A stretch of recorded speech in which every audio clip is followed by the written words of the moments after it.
said to my friend, the Prime Minister, before, the last time I saw someone on the stage here was Bruce Springsteen, and he didn't get the welcome that Prime Minister Modi has got.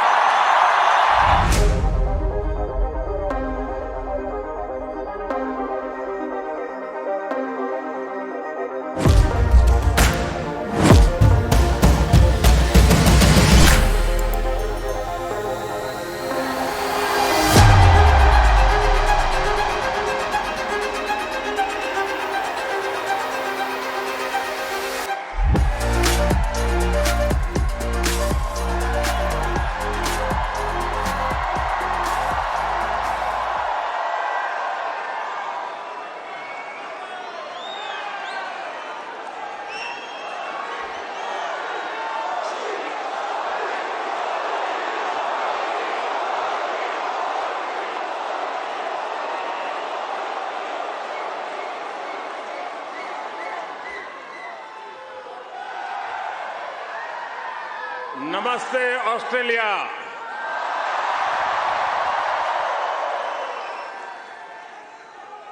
Australia के प्रधानमंत्री और मेरे प्रिय मित्र His Excellency Albanese,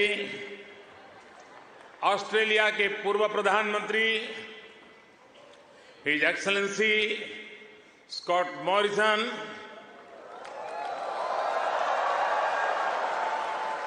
new South Wales के premier Chris Minns, foreign minister Penny Wong, communication minister Michelle Rowland, energy minister Chris Bowen, leader of opposition Peter Dutton, Assistant Foreign Minister Tim Watts,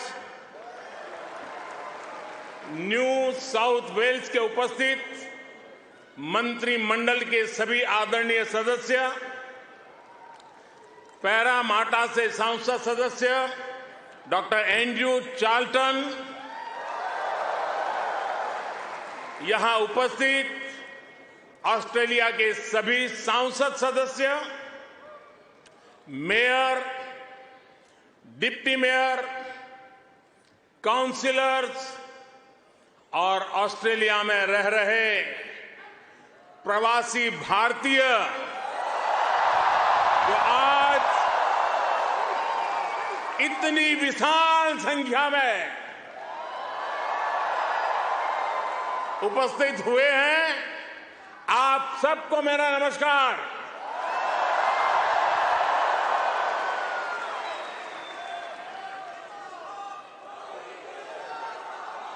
First of all, I acknowledge the traditional custodians of the land that we are meeting here on today. I pay my respect to their elders, past, present, and emerging. I also celebrate all First Nations people who may be with us today. Friends, मैं जब 2014 में आया था तो आपसे एक वादा किया था। वादा ये था कि आपको फिर भारत के किसी प्रधानमंत्री का 28 साल तक इंतजार नहीं करना पड़ेगा।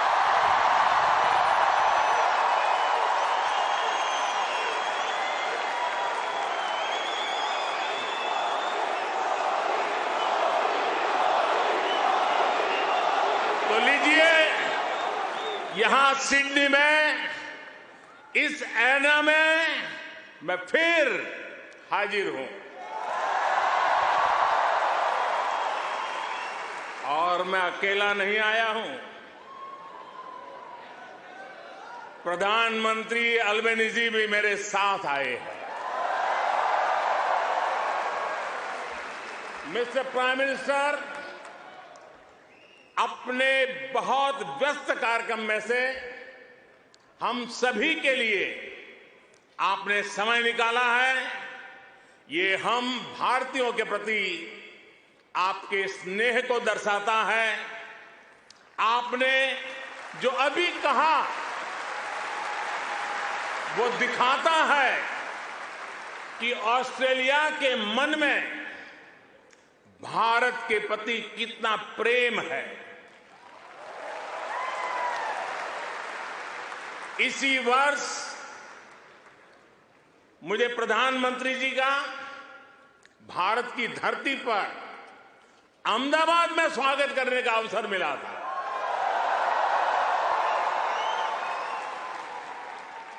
आज उन्होंने यहां लिटिल इंडिया के फाउंडेशन स्टोर को अनवील करने में मेरा साथ दिया है। मैं उनका बहुत बहुत आभार व्यक्त करता हूं। Thank you my friend Anthony.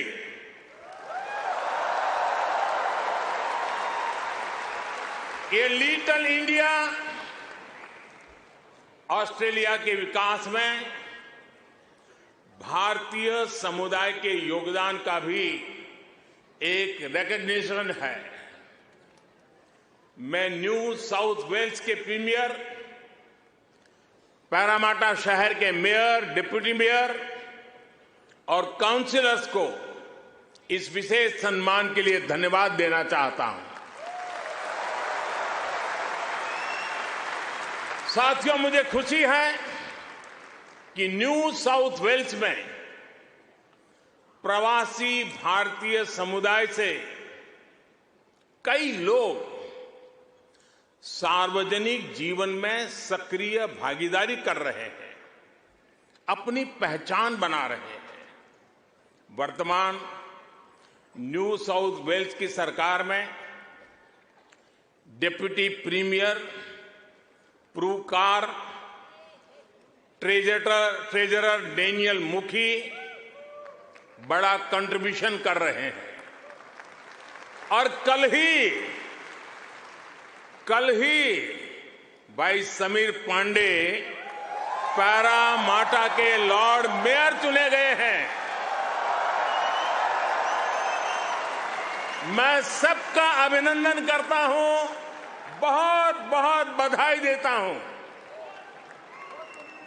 साथियों, आज जब पैरामाटा में यह सब हो रहा है, तभी ये जानकारी भी आई है कि पश्चिमी ऑस्ट्रेलिया के पर्थ शहर में भारतीय सैनिक नयन सिंह सैलानी के नाम पर सैलानी एवेन्यू बनाया गया है। उन्होंने पहले विश्व युद्ध में ऑस्ट्रेलिया की फौज के लिए लड़ते हुए वीर गति प्राप्त की थी। इस सम्मान के लिए मैं पश्चिमी ऑस्ट्रेलिया के नेतृत्व का आदरपूर्वक अभिनंदन करता हूं। साथियों, एक समय था जब कहा जाता था कि भारत ऑस्ट्रेलिया के संबंधों को 3C डिफाइन करते हैं। ऐसा पहले कहा जाता था। ये कौन से 3C हैं? कॉमनवेल्थ, क्रिकेट और करी।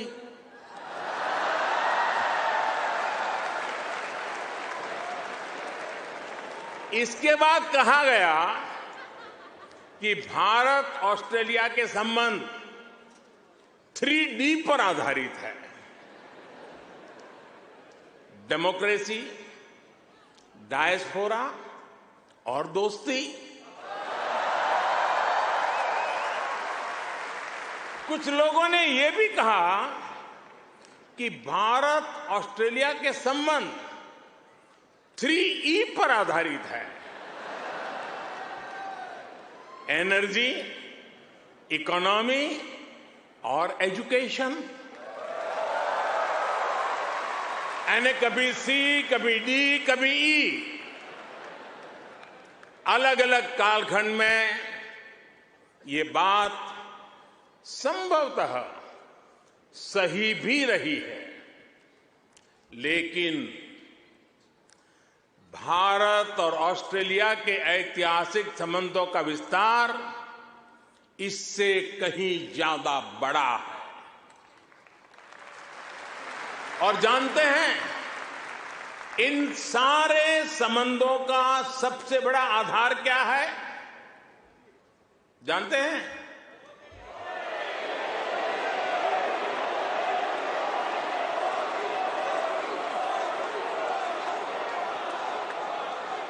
जी नहीं,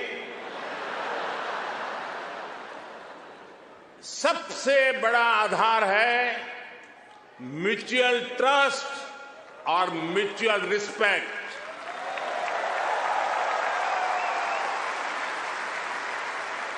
ये म्यूचुअल ट्रस्ट और म्यूचुअल रिस्पेक्ट सिर्फ भारत ऑस्ट्रेलिया के डिप्लोमेटिक रिश्तों से विकसित नहीं हुआ है। इसकी असली वजह है, इसकी असली ताकत है आप ऑस्ट्रेलिया में रहने वाले हर एक भारतीय। आप उसकी असली ताकत है। इसकी असली वजह है ऑस्ट्रेलिया के 2.5 करोड़ से ज्यादा सिटीजन्स। साथियों, हमारे बीच भौगोलिक दूरी जरूर है, लेकिन हिंद महासागर हमें आपस में जोड़ता है। हमारी जीवन शैलियां भले अलग अलग हो, लेकिन अब योगा ये भी हमें जोड़ता है। क्रिकेट से तो हम ना जाने कब से जुड़े हुए हैं, लेकिन अब टेनिस और फिल्में भी हमें जोड़ रही है। हमारे यहां खाना बनाने का तरीका भले अलग अलग है, लेकिन अब मास्टर शेफ हमें जोड़ता है।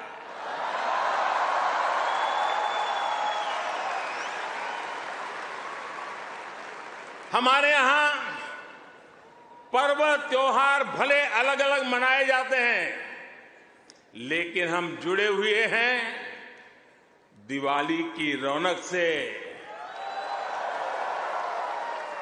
बैसाखी के जश्न से।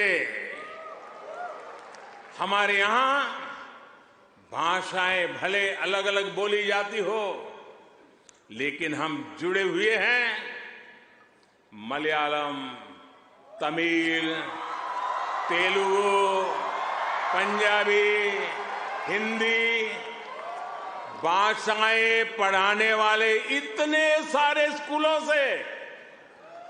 साथियों, ऑस्ट्रेलिया के लोग, यहां के निवासी इतने विशाल हृदय के हैं, दिल के इतने अच्छे और सच्चे हैं कि भारत की इस विविधता को खुले दिल से स्वीकारते हैं।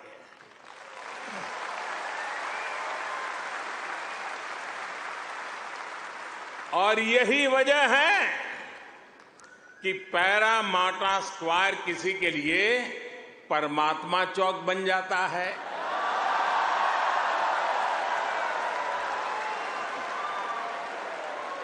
विक्रम स्ट्रीट भी विक्रम स्ट्रीट के रूप में मशहूर हो जाती है, और हैरिस पार्क कई लोगों के लिए हरीश पार्क हो जाता है।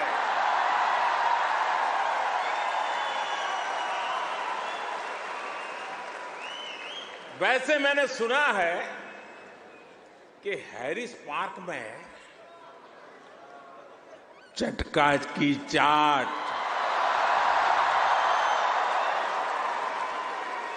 जयपुर स्वीट्स की जलेबी, उसका तो कोई जवाब ही नहीं है। मेरी आप सबसे रिक्वेस्ट है, आप लोग कभी मेरे मित्र पीएम एल्बेनीज़ी को भी वहां जरूर ले जाइएगा। और साथियों, जब खाने की बात चली है और चाट की बात चली है, तो लखनऊ का नाम आना भी स्वाभाविक ही है। मैंने सुना है सिडनी के पास लखनऊ नाम की जगह भी है, लेकिन मुझे पता नहीं वहां भी चाट मिलती है क्या। अच्छा, यहां भी तो शायद दिल्ली के पास वाले लखनऊ के लोग होंगे ही होंगे, है क्या? वाह, वाकई Delhi street, Bombay street, Kashmir Avenue, Malabar Avenue जैसी कितनी ही सड़कें यहां ऑस्ट्रेलिया में आपको भारत से जोड़े रखती है। मुझे बताया गया कि अब तो ग्रेटर सिडनी में इंडिया परेड भी शुरू होने जा रही है। मुझे जानकर भी बहुत अच्छा लगा कि हां, आप सबने आजादी का अमृत महोत्सव भी बहुत धूमधाम से मनाया है। यहां की कई सारी सिटी काउंसिल में बहुत सारे कार्यक्रम किए गए हैं। सिडनी ओपेरा हाउस जब तिरंगे की रोशनी से सराबोर हुआ तो यहां हर भारतीय का दिल खुश हो गया। हिंदुस्तान में भी जय जयकार हो रहा था। और इसके लिए मैं न्यू साउथ वेल्स गवर्नमेंट का विशेष तौर पर आभार व्यक्त करता हूं। साथियों, हमारे क्रिकेट के रिश्तों को भी 75 वर्ष पूरे हो गए हैं। क्रिकेट की फील्ड पर मुकाबला जितना रोचक होता है, उतनी ही गहरी ऑफ द फील्ड हमारी दोस्ती है। इस बार तो ऑस्ट्रेलिया की अनेक विमेन क्रिकेट प्लेयर भी पहली बार भारत में आईपीएल खेलने आई थी।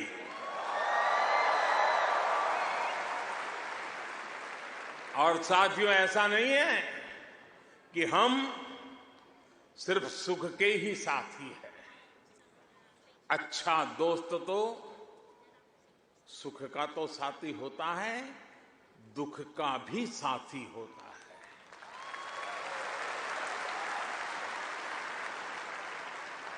पिछले साल जब महान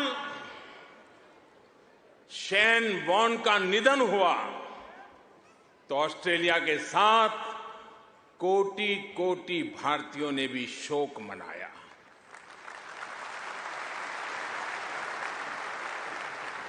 ये ऐसा था जैसे हमने अपना कोई खो दिया है।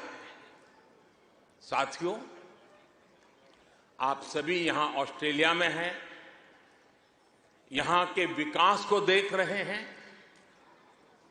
आप सभी का एक सपना रहा है कि हमारा भारत भी विकसित राष्ट्र बने।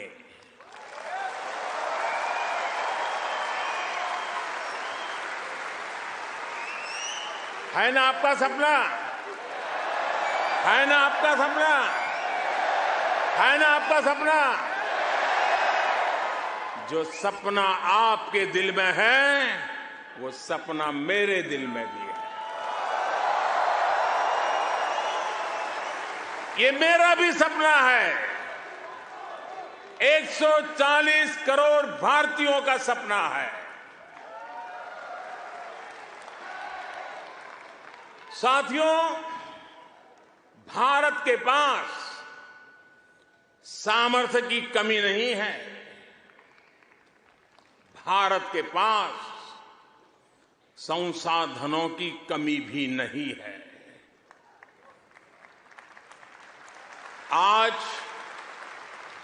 दुनिया की सबसे बड़ी और सबसे युवा टैलेंट फैक्ट्री जिस देश में है, वो है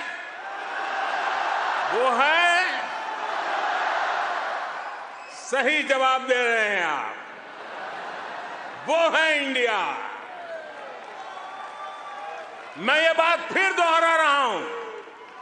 आज दुनिया की सबसे बड़ी और सबसे युवा टैलेंट फैक्ट्री जिस देश में है, वो है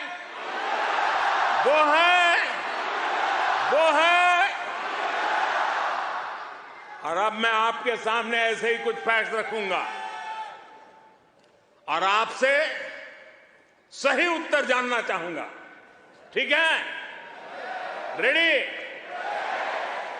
कोरोना की इस ग्लोबल पैंडेमिक में जिस देश ने दुनिया का सबसे तेज वैक्सीनेशन प्रोग्राम चलाया, वो देश है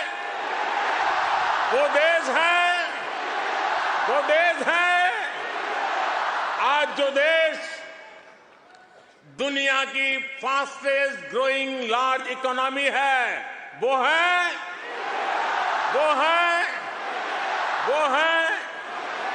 आज जो देश दुनिया में नंबर 1 स्मार्टफोन डेटा कंज्यूमर है, वो देश है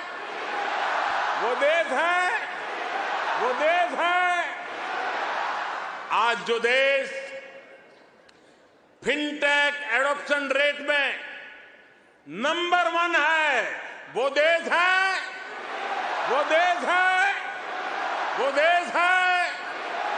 आज जो देश मिल्क प्रोडक्शन के मामले में दुनिया में नंबर 1 है, वो देश है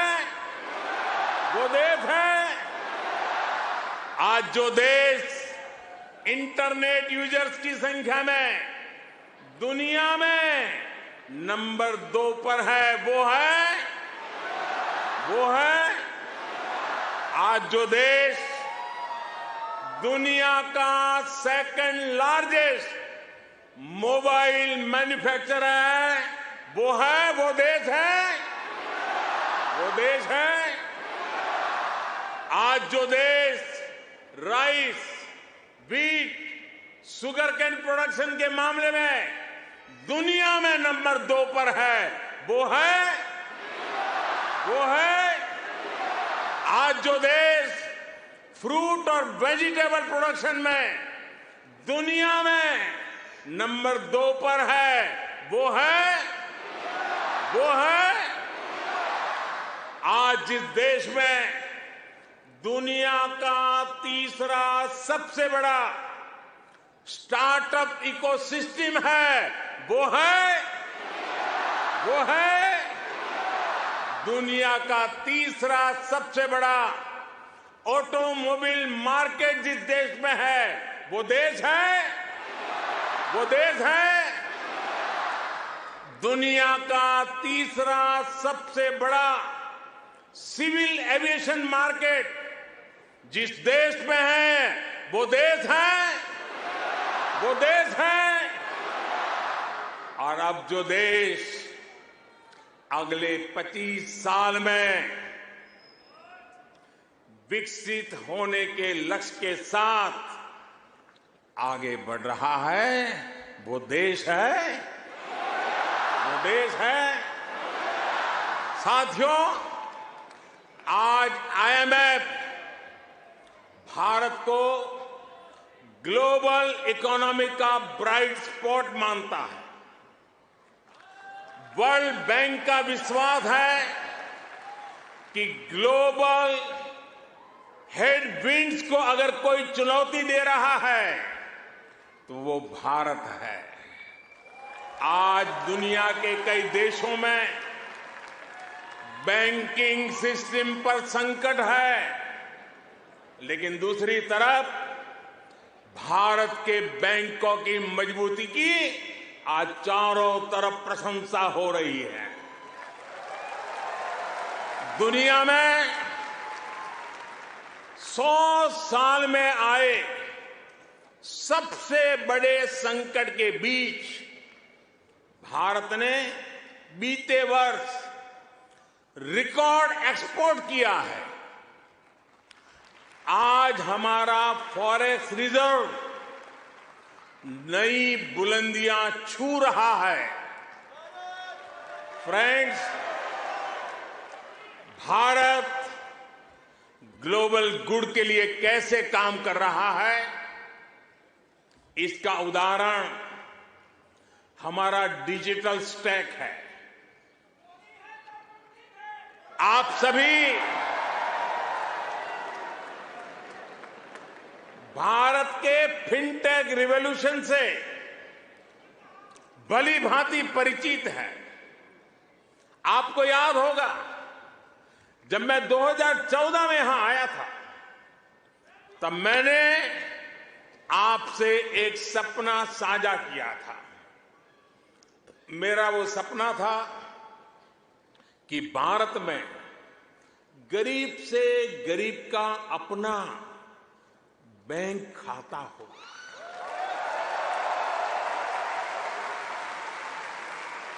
आपको गर्व होगा दोस्तों, आपको गर्व होगा कि पिछले 9 वर्ष में हमने करीब 50 करोड़ भारतीयों के यानी करीब 500 मिलियन बैंक अकाउंट्स खोले हैं।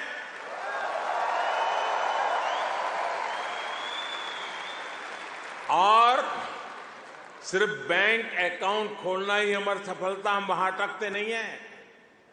इसने भारत में पब्लिक सर्विस डिलीवरी के पूरे इकोसिस्टम को ट्रांसफॉर्म कर दिया।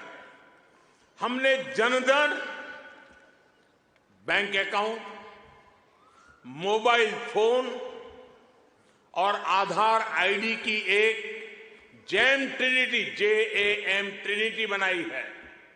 आप सोचिए, इसे एक क्लिक पर करोड़ों करोड़ों देशवासियों तक डायरेक्ट बेनिफिट ट्रांसफर DBT संभव हुआ। और आपको और खुशी होगी, बीते 9 वर्षों में,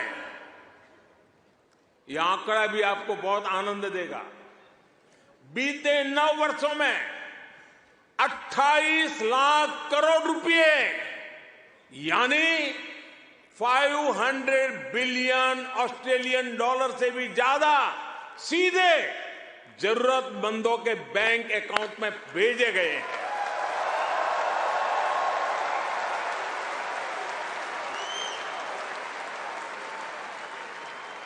कोरोना के समय में बहुत से देशों को अपने नागरिकों को पैसे भेजने में मुश्किल आई थी, लेकिन भारत उन देशों में था जो एक क्लिक पर यह काम पलकों में कर रहा था।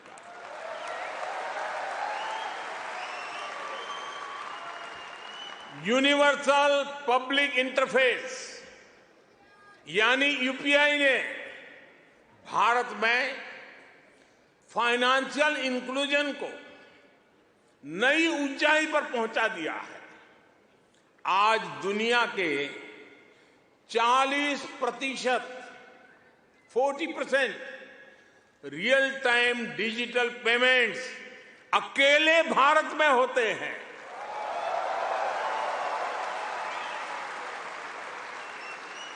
आप अभी अभी भारत आए होंगे तो देखा होगा, आज फल सब्जी या पानी पूरी के ठेले हो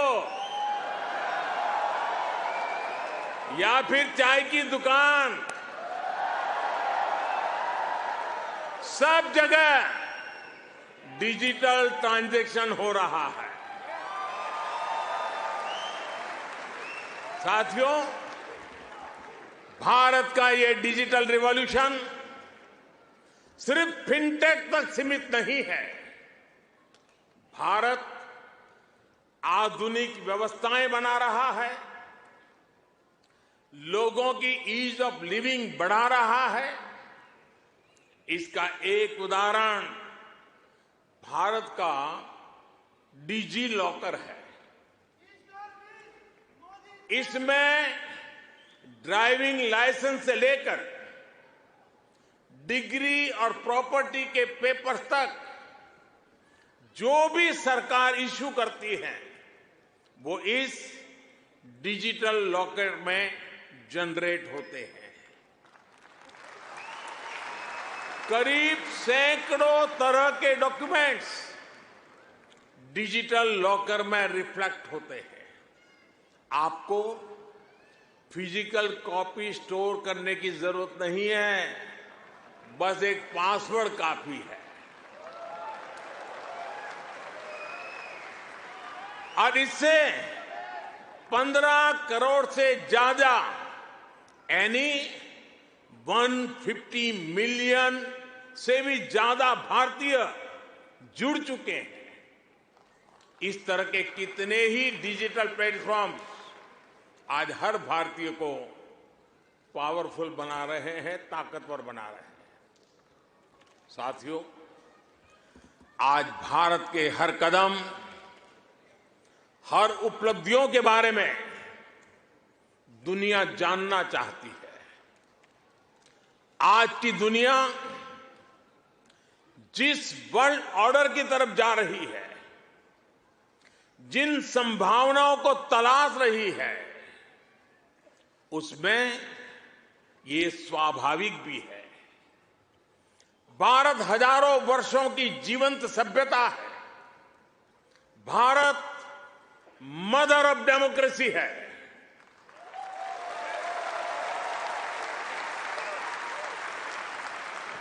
हमने समय के अनुसार खुद को ढाला है, लेकिन अपने मूल सिद्धांतों पर, फंडामेंटल्स पर हमेशा टिके रहे हैं।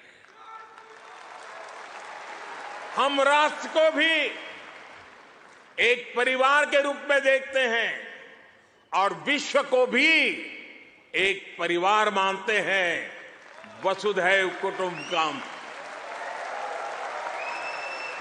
और इसलिए जब भारत अपनी G20 प्रेसिडेंसी की थीम तय करता है तो कहता है अपने आदर्शों को जीने का उसका स्वभाव देखिए। G20 प्रेसिडेंसी में भारत कहता है one earth, one family, one future.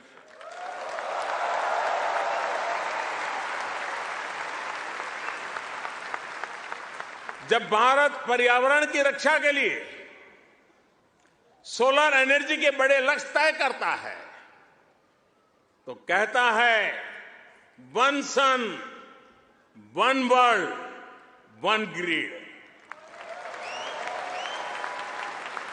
जब भारत वैश्विक समुदाय के स्वस्थ रहने की कामना करता है तो कहता है one earth, one health.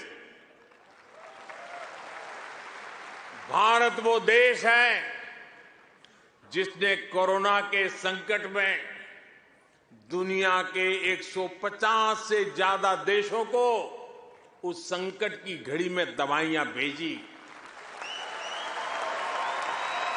Bharat वो देश है जिसने 100 से अधिक देशों को मुफ्त वैक्सीन भेजकर करोड़ों करोड़ों लोगों का जीवन बचाया।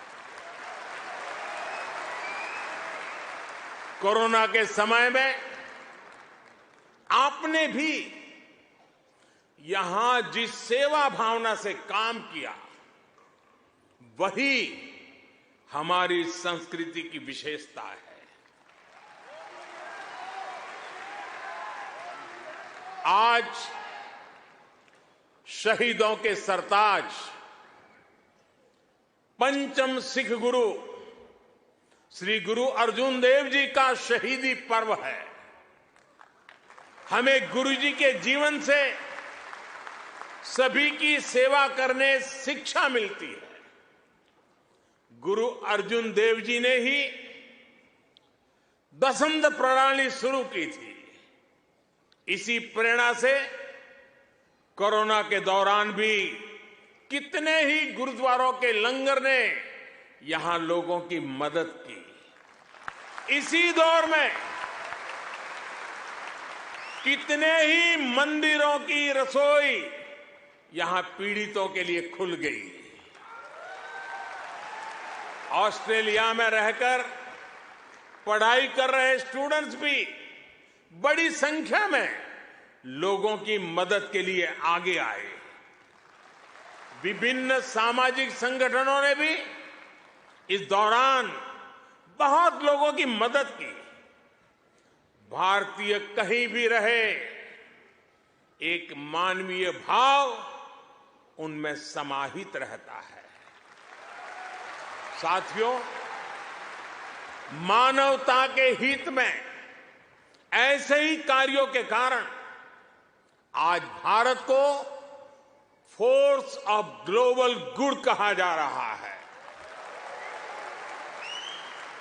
जहां कहीं भी कोई आपदा होती है, भारत मदद के लिए तैयार मिलता है। जब भी कोई संकट आता है, भारत समाधान के लिए तत्पर रहता है। आज चाहे इंटरनेशनल सोलर अलायंस के द्वारा सौर ऊर्जा का उपयोग बढ़ाना हो, चाहे आपसी सहयोग के माध्यम से डिजास्टर रिजिलिएंट इंफ्रास्ट्रक्चर तैयार करना हो, चाहे इंटरनेशनल बिग कैट अलायंस को नेतृत्व देना हो, भारत ने हमेशा अलग अलग देशों को एकजुट करने के लिए एक बाइंडिंग फोर्स की तरह काम किया है। अभी अभी जब तुर्की में भूकंप ने तबाही मचाई, तब भारत ने ऑपरेशन दोस्त के द्वारा मदद का हाथ बढ़ाया। भारत अपने हितों को सबके हितों से जोड़कर देखता है। सबका साथ, सबका विकास, सबका विश्वास और सबका प्रयास, ये हमारी डोमेस्टिक गवर्नेंस का भी आधार है और ग्लोबल गवर्नेंस के लिए भी यही विजन है। साथियों, आज भारत और ऑस्ट्रेलिया के बीच स्ट्रेटेजिक पार्टनरशिप निरंतर गहरी हो रही है। हाल में ही हमने इकोनॉमिक कोऑपरेशन और ट्रेड एग्रीमेंट ECTA एकता साइन किया है। अनुमान है इससे दोनों के बीच ट्रेड अगले 5 वर्ष में 2 गुने से अधिक हो जाएगा। अब हम कॉम्प्रिहेंसिव इकोनॉमिक कोऑपरेशन एग्रीमेंट पर काम कर रहे हैं। हम रिजिलिएंट और रिलायबल सप्लाई चेन्स का निर्माण कर रहे हैं। इससे दोनों देशों के बिजनेस को बल मिलेगा ही, दुनिया को भी नया विश्वास मिलेगा। आज भारत और ऑस्ट्रेलिया के बीच कई डायरेक्ट फ्लाइट्स हैं। बीते वर्षों में फ्लाइट्स की संख्या बढ़ी है। आने वाले दिनों में इनकी संख्या और बढ़ेगी।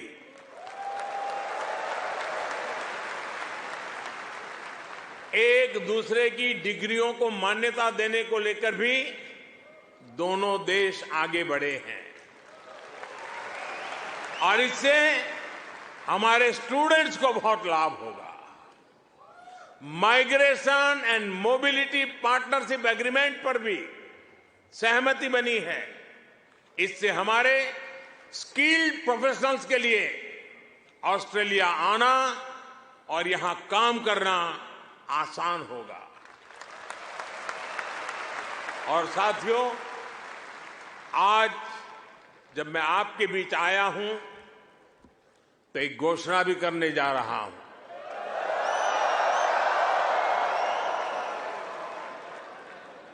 ब्रिस्बेन में भारतीय समुदाय की बहुत समय से जो मांग थी, अब उसे पूरा किया जाएगा।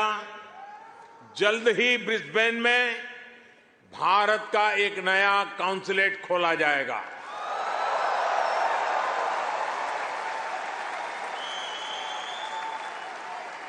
फ्रेंड्स, भारत और ऑस्ट्रेलिया की गहरी होती पार्टनरशिप मां भारती में आस्था रखने वाले प्रत्येक व्यक्ति को सशक्त करेगी।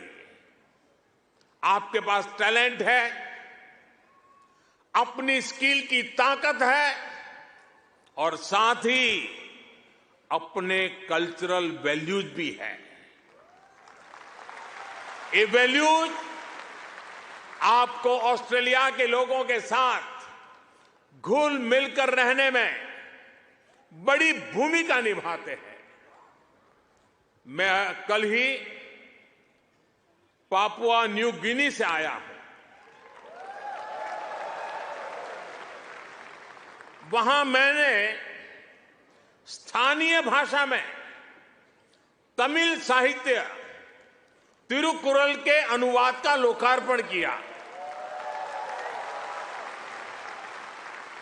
ये अनुवाद वहां भारतीय मूल के एक स्थानीय गवर्नर ने किया है। एक जीता जागता उदाहरण है कि कैसे हम विदेश में रहते हुए भी अपनी जड़ों पर गर्व करते रहें, जड़ों से जुड़े रहे। आप भी यहां ऑस्ट्रेलिया में भारतीय संस्कृति की खुशबू फैला रहे हैं। आप ऑस्ट्रेलिया में भारत के कल्चरल एम्बेसडर हैं, भारत के ब्रांड एम्बेसडर्स हैं।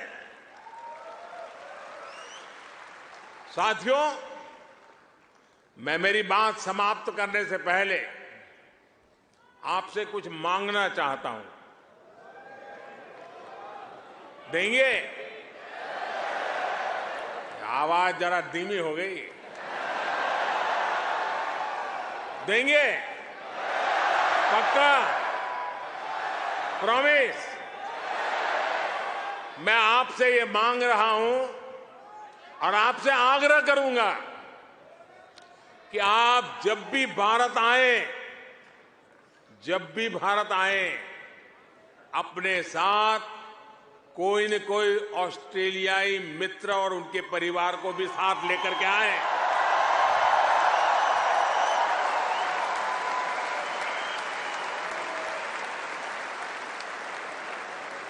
इससे उन्हें भारत को समझने का, जानने का और ज्यादा बेहतर मौका मिलेगा। आप इतनी बड़ी तादाद में आए, लंबे अरसे के बाद आपको मिलने का मौका मिला। आप सब बहुत स्वस्थ रहिए, खुश रहिए, आनंद से रहिए। एक बार फिर से आप सभी का बहुत बहुत धन्यवाद। मेरे साथ बोलिए, भारत माता की। भारत माता की, भारत माता की, भारत माता की। बहुत बहुत धन्यवाद।